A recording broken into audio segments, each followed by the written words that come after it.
Welcome to this episode of Industries in Transition, a holistic look at the challenges, triumphs, and lessons learned as businesses drive change to build a sustainable future. Welcome to this special series of podcasts. I'm your host, Manisha Tank, and in this episode, we speak to a very special guest. A British newspaper once described him as a banker not afraid to bare his chest, whilst also applauding his rather impressive singing voice and support for the arts. As for business, earlier this year, he said no one under his leadership would be laid off as a result of the COVID-19 pandemic. He also oversaw a decade of partnership with famed football club Liverpool FC. If that's not enough, he's a man on a mission to create the world's most sustainable bank. We are, of course, talking about Mr. Bill Winters, the Group CEO of Standard Chartered Bank. And he's on the line now. Hey, Bill, how are you? I'm very well, Manisha. Thanks very much for having me. Well, I know that you have been doing a little bit of flying and that you've come in from Hong Kong, so I hope that you're feeling well rested and ready to chat. We're speaking online, which has now become completely normal and part of our everyday working life. But I'm wondering, as a global CEO, you must have been racking up the air miles before the pandemic hit. What's it been like managing such a large firm in the midst of a pandemic? I think the experience that I and probably everybody in business has been the same, which is that we've been amazed at what we've been able to get done despite being in one way or another restricted or locked down. It came upon us quickly. I think my last international visit before the trip I'm on now, which has been going for 3 months, was to Singapore. And I thought, well, I'll be back in a couple of months. Of course, that has not been the case. It's now 9 months later. But we all got by through a bit of resourcefulness, figuring out how everybody could work from home initially or otherwise remotely, how our systems could adapt to a situation where people weren't interacting face-to-face, but were interacting the way we are now or on video conferences. All the collaboration technology moved forward at great speed. And the fact is we never missed a beat. From what I can see, most businesses didn't miss a beat, which is pretty encouraging. Definitely very encouraging. And also, for some, it's quite surprising how well a number of businesses have transitioned through this really difficult time. I was just curious, though, what's your average day like? Do you spend most of the day on calls? I do spend most of the day on calls. I've been in Asia now for, I guess, 3 months, in Korea, Hong Kong, and now Singapore. The upside is that there is some time during the day when I can actually meet with my colleagues. Obviously, it's all socially distanced and appropriately segregated, et cetera. But there is some, certainly in Korea, Hong Kong, now in Singapore, there's some face-to-face interaction, which is wonderful. The day starts with video conferences and ends with video conferences, and maybe there's a few audio conferences along the way. But for these few months in Asia, there's been an opportunity to actually meet with colleagues, to meet with government officials, with clients in some face-to-face settings, which I think adds some texture back to all of our lives. Yeah, definitely some texture there. And also, of course, I mean, if global trade deals can be signed virtually, why can't you run an international bank? All right, well, we're counting down to the end of 2020, and I'm sure there are a few events that you might be glad are now in the rearview mirror. If you had to describe 2020 in just one word, what would it be and why? Just one word. It would have to be resilient. We didn't plan for this specific scenario. I think we all were aware that pandemics were on the list of things that could hit the world pretty hard. Yeah, and we had a playbook, but nobody had rehearsed the playbook the way it played out. So the fact that it hit and people have been able to move on, resilient. That's my word. Nice one. And it's interesting because you just said we had a playbook. Does it mean that, banks like Standard Chartered, they have a game plan for if things turn in a surprising direction? We do. I think we have lots of things in the playbook. Some of them get really, really active attention. So let's just take a cyber attack. We've got volumes of what we would do in the case of a cyber attack, or what we would do in the event of a natural disaster in one of our markets, or an active war. And then those things, given that all of them have happened in one way or another over the past few years, are very much front of mind. The pandemic, yeah, there's a playbook, but it wasn't front of mind. And now it is. Dare I say, we'll all be better prepared for the next pandemic. I just hope that we don't face that in our lifetime. Yeah, I have to say I can agree with that one. All right. Well, I don't know if you saw this, but recently there was a news report that showed Collins Dictionary has put lockdown as its word of the year. What was it like helping your teams around the globe respond to all of these drastic measures that had to be taken? I mean, you've just said how you had this playbook, but I'm sure there's a lot that we didn't know at the beginning of the year that we do now. What I'm most encouraged by was the amount of help that I personally was able to offer was very little. The help came everybody with everybody. Take some examples. While the pandemic hit India a little bit later, it hit with ferocity. We have 25,000 employees, including all of our service centers in India, oftentimes facing very long commutes and in many cases not set up to work from home the way, for example, I am. And during that time, since India was a little bit late in the pandemic, there weren't enough laptops in the world to go around. I mean, you just couldn't find them. You couldn't find webcams. You couldn't find speakerphones. And then if you get into the more mundane, you couldn't find ergonomic chairs. And the way that my colleagues used their resourcefulness, innovation, and their generosity, tremendous generosity of spirit, to help colleagues who couldn't get to the office or where it was imprudent to get to the office, to get set up at home in a way that worked, reconfiguring desktop computers, taking laptops that could be made secure and safe, et cetera, getting them to the right place was just outstanding to see. Similar heroics in Kuala Lumpur and Tianjin, and in addition to London, Dubai, New York, Hong Kong, Singapore. Everybody was helping everybody, and not just within Standard Chartered. I mean, maybe the thing that I was most proud about was when this thing really kicked in and became ugly, we had I would say almost an uprising in the organization to say, how can we help? We did things like donate a day of your salary or a week or a month or a year. Between our employee donations and the amount that the bank matched, we raised $50 million. We dispersed $25 million of that immediately for frontline disaster relief across our markets. And the second $25 million we're releasing to focus on the recovery efforts. In each case, working with partners that we've come to know and trust over a period of time. To me, that was just enormously affirming that everybody who had their own massive problems, many people were sick. We've had colleagues that might have died. Many others were sick, or family members that were sick, or just high levels of anxiety and worry. Against that backdrop, people were going into their own pockets in a really meaningful way to help out strangers in our markets that were in even greater need than they were. So as a leader then, what sort of resilience within you did it take, or what qualities within you did it take to allow those ideas to flow? You talk about this uprising of, people wanted to help, people wanted to do something. Also, I guess you wanted to be there to support people whose families had been affected in such a big way. What sort of resources did that call upon within you? Yeah, I think we all had to find reservoirs of enthusiasm and passion that were not needed in a different environment. And we all had to find ways to communicate. The really important lessons that we've all learned is that you can actually have personal communications in a non-face-to-face environment, but they probably have to be different. You've got to carve out some time for a one-on-one video conference or a phone call. Sometimes it's nice to surprise people with a phone call, just to say thank you. I found that sending out a thank you note, a very simple thank you note, has tremendous resonance these days, maybe more so than at a different time. Just to say, I heard that you did something extraordinary, and I just want to thank you. So finding ways to personalize your communication, finding ways to get collaboration working in a virtual environment, I think we all had to learn. And I think we have learned a lot, and technology has helped, but also the willingness of people to suggest ways that work for them. All in all, I would say it's been very encouraging and a great learning experience. Well, that's great to hear. We said earlier that you would like to see Standard Chartered become a global leader in sustainability.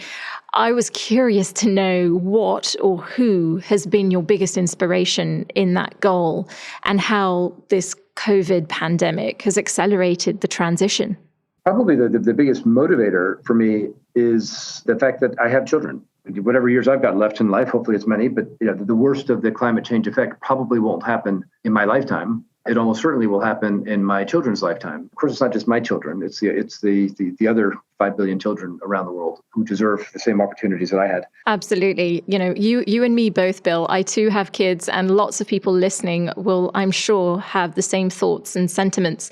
You mentioned Al Gore there, and just on that note, I wanted to pick up on US President-elect Joe Biden and him announcing John Kerry as a potential environment czar, so to speak. How important are these sorts of figures now for this global movement to a more sustainable economy and a more sustainable future, do you think? I am just so happy to see the commitment of the incoming Biden administration to sustainability broadly and climate change in particular. And I think John Kerry will be absolutely exceptional at raising awareness in the U.S., but also the U.S. profile. Very, very clear signal that the U.S. will be re-engaging with the rest of the world. This is a global problem, and it can only be solved with global actions.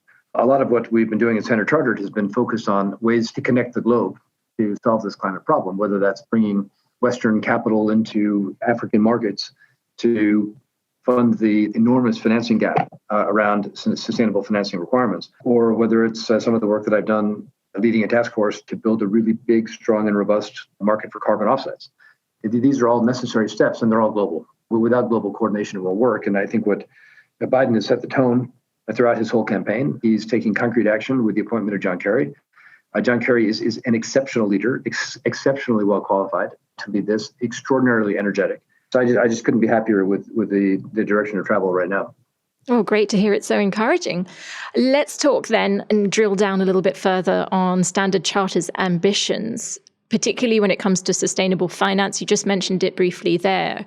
But what do you think the biggest challenges are going to be? You've already talked about the financing gap, but how do you cross the bridge? How do you get to where you want to be when it comes to sustainable finance? The gap is huge. The financing requirement is over $50 trillion. The available financing is around half of that. If you get into markets in sub-Saharan Africa, the available financing is less than 10% of what's needed for the world to get to net zero by 2050. If we don't get to net zero, we're going to have temperature increases well in excess of 1.5 degrees centigrade, which will be cataclysmic. It's not hypothetical. It's not a long time away. This is our lifetime. We've said we'll be at net zero by 2030. We know if all the companies that have made commitments reach their commitments, it's still going to be far from enough, because it's not just the companies that are emitting, it's everybody else, including governments and including many companies and countries that have not made those commitments. And we have to allow for the fact that not every company that's made a commitment will actually hit their commitment. That's the backdrop. How do we get this right? Well, we've got to have a much more robust framework for measuring actual outcomes versus the commitments that people are making. Standard Chartered is committed and intending to do the right thing. We will reduce our emissions to net zero by 2030. And we will help all of our clients to reach their net zero ambitions by the time that they set out, 2030, 2040, 2050. For that to happen, all of us that have made these commitments that can't actually reduce our emissions to zero. I mean, Standard Chartered, we are still going to have air conditioning in this building that I'm sitting in right now in 2030. We're still going to have some element of travel that's using airplanes and cars and boats that are using fossil fuels. So we wanted to make the difference up by buying carbon offset credits. We're effectively transferring money to people that are going to plant trees, avoid deforestation, develop carbon capture technology from the air. That need is trillions and trillions of dollars that need to move from the pockets of people like us to the people that are in a position to make a difference. That facility doesn't exist in a scalable way today. One way to attack this is through a carbon offset market where we have a good, liquid, robust, big, strong, visible, credible carbon market. And part of it is people like Standard Chartered Bank making the investments in and delivering finance to support those efforts as well. So we've got pension funds, savers, insurance companies around the world who are very keen to invest in sustainable projects. And there's thousands of different ways that we can arrange that. We set up a program to raise sustainable deposits, started in Singapore, I guess a year and a half ago. We've raised well over $2 billion of deposits. Those deposits can only be used to finance sustainable projects.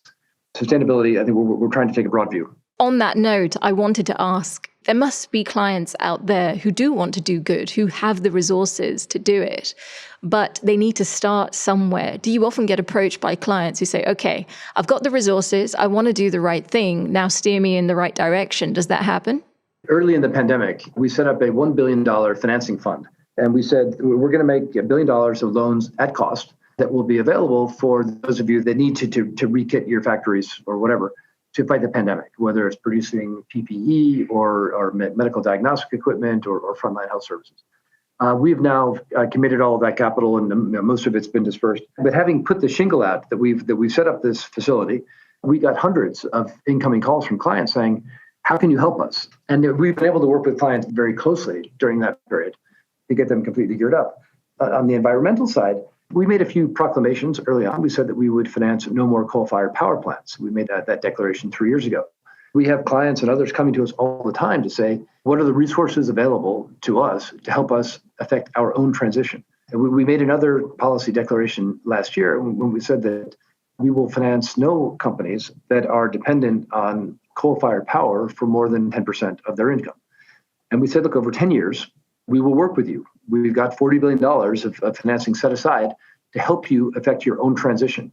The vast majority of our customers that we've dealt with have said, this is really, really helpful. This is what Standard Chartered does. It's what we've done for 160 years, is to help people in difficult situations, oftentimes in difficult markets, to raise financing through both conventional and unconventional means. That sort of expertise has never been more critical than right now, given the immediacy of the challenge that we face. Absolutely. Earlier, we basically touched on the carbon offsetting and the challenges there. You are the chair of the task force on scaling voluntary carbon markets. And for our listeners, that is made up of more than 40 leaders from 6 continents with backgrounds across the carbon market value chain. I was curious to get an idea for your ambitions for the task force, but also what you think your greatest challenges are. Listening to Standard Chartered's position on financing, what also strikes me is so long as that existing coal plant or that existing coal plant owner has another bank that they could turn to, your policy is only as successful as your weakest link in a way. You all have to be on board. Now, as chair of a task force like this, how challenging is it to get everyone on board? The task force itself was conceived by Mark Carney, who is Prime Minister Boris Johnson's climate advisor and really leading the charge on COP26, which the UK is hosting. Mark asked me to chair this.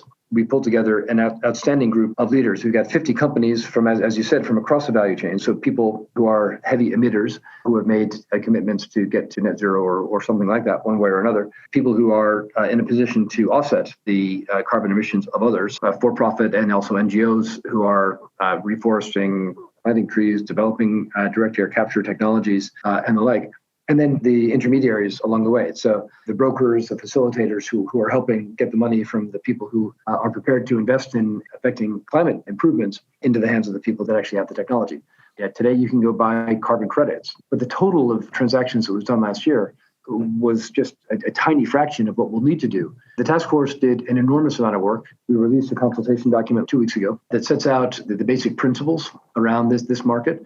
Also raises a lot of questions. And some of these questions are controversial. Some people will say, why do you focus on this movement of carbon credits at all? Everybody should just be focused on reducing. At Standard Chartered Bank, we do that by reducing air travel. We do that by eliminating the use of single-use plastic, paper, et cetera. If all the companies do all the reducing that we can do, we're still about 20% short to get to net zero. The difference between doing everything we can do to reduce and then getting that extra 20% is probably something like 2 or 3 degrees of increase in temperature by the end of the century, which is the difference between a planet that's inhabitable and a planet that's not. I just wanted to get your reflection, given our conversation about net zero. This was a word that was trending in the last couple of months, and a couple of the reasons why is China's position on sustainability and announcing this goal to get to net zero by 2060, and also Japan coming out and laying out its ambitions and its framework for net zero as well. What are the implications for sustainable finance when we get headlines like that? This is a big thing for sustainable finance. There's trillions of dollars needed, and those dollars will come from investors and others who see both the necessity, the imperative, but also the opportunity to invest in attractive projects. That's going to have to be leveraged by capital markets and banks. These projects tend to be technical in nature. In some cases, the technology isn't yet fully proved. In other cases, it is. That lends itself to the full application of the financial value chain. And we intend to be at the center of that at Standard Chartered. So I want to wrap it up really with a question about the future. Where would you like to see Standard Chartered, particularly on matters of sustainability, 5 years from now? Broadly, our ambition 5 years from now is to continue on our path towards having a very strong and sustainable level of profits and doing that in a highly sustainable and purpose-driven way.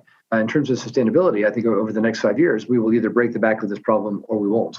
And that to me means having all of the infrastructure in place, take the commitments that I think will be increasingly made by companies and countries around the world. You just mentioned China and Japan. Wouldn't it be great if we saw similar sorts of commitments out of the United States? That's possible in the next 5 years. But beyond the commitments, we'll have to have the infrastructure in place to get the money flowing from where it is today to where it needs to be. We'll need to have the investments in technology that will give us the very clear opportunity to break the back of this problem. And we'll have to have not just the infrastructure, but the actual utilization of that infrastructure. We'll have to make significant advances in the next 5 years if we're going to get to net zero by 2050. My hope is that Standard Chartered will be helping to drive that in every way that we can. Just absolutely finally, I want to ask you really for your own personal reflection, because obviously this is a time where there is quite a bit of pressure in the air to get the job done. We are facing challenging times, rapid transition to a new normal, a new word. That is perhaps the most overused phrase of 2020, the new normal, but it is here. So How are you preparing yourself for that? Personally, what has always kept me going is some combination of curiosity and just it's a desire to learn. And, when we reflect on 2020, it has been a great opportunity to learn. Now, some of the lessons have been extremely painful, as we know, but it has been just a fantastic, rejuvenating experience to see the good that mankind can do, of course, to see some of the bad as well. And as I looked at 2021, hopefully we will return to something that feels a little bit closer to normal, at least by the end of the year. And I think we will have to be sure that we absorb all these lessons that we've learned and make them part of our essence going forward. If we do that, recognizing both what we all find attractive about humanity, but also some of the obstacles that we face to making the advances that we all hope to make. If we do that properly, 2021 can be the year that we really get this planet back on track. Bill, I've really enjoyed our conversation today. Thank you so much. That's Bill Winters, Group CEO at Standard Chartered Bank. Thank you so much. Yeah, Manisha, thanks so much for having me. It's been a real pleasure to have this discussion about something that is so important to all of us. Thank you for tuning in to Industries in Transition, brought to you by Standard Chartered. Supporting clients for over 150 years, Standard Chartered empowers businesses and inspires change through ambitious social and environmental initiatives. Standard Chartered, driving commerce and prosperity whilst contributing to sustainable growth across the world's most dynamic markets.